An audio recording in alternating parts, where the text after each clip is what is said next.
取らないあの日々に今誓う悲しみに打ち勝つ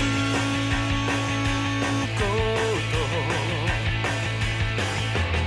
無傷のまま越えられない君にまた出会うための旅は Je vais parler d'un animé, je crois que 90% de la population qui me suit ne connaît pas. Il s'agit de Tsubasa Chronicle, qui est probablement l'un des animés les plus sous-estimés de Clamp. Et honnêtement, je trouve ça assez injuste aujourd'hui. Parce que oui, l'animé possède des défauts. Le rythme peut parfois être inégal. L'adaptation n'est pas toujours parfaite. Certaines parties peuvent sembler répétitives, mais malgré ça, Tsubasa Chronicle possède quelque chose de très rare.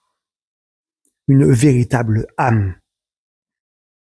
Déjà, retrouver Sakura, même si c'est une version un petit peu différente, et Shaolan, et énormément de personnages issus de différents univers de Clamp, est très sympathique.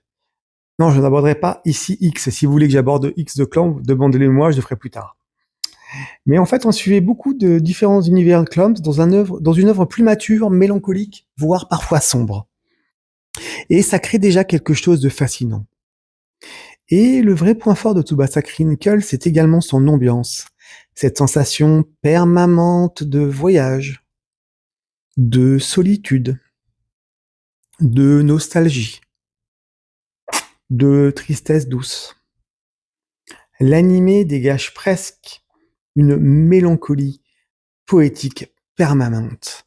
Et honnêtement, très peu d'œuvres arrivent à créer ce type d'atmosphère.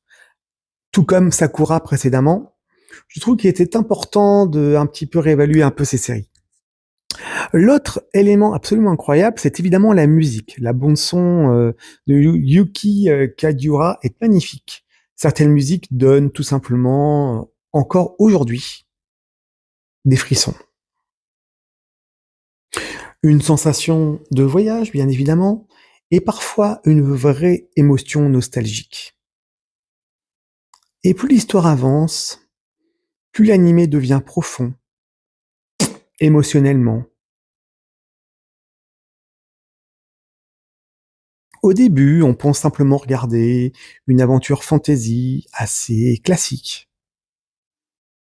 Mais progressivement, l'œuvre devient plus sombre, plus mélancolique, plus tragique, plus froide, et beaucoup plus complexe qu'elle n'en a l'air. Et honnêtement,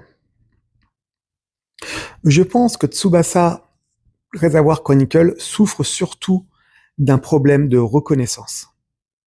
Parce qu'il est souvent coincé entre Cardcaptor Sakura et les autres grandes œuvres plus populaires de l'époque.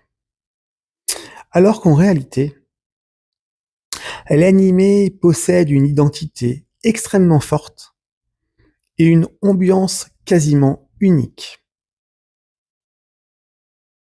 Imparfait, oui, mais honnêtement, profondément marquant et énormément sous-estimé.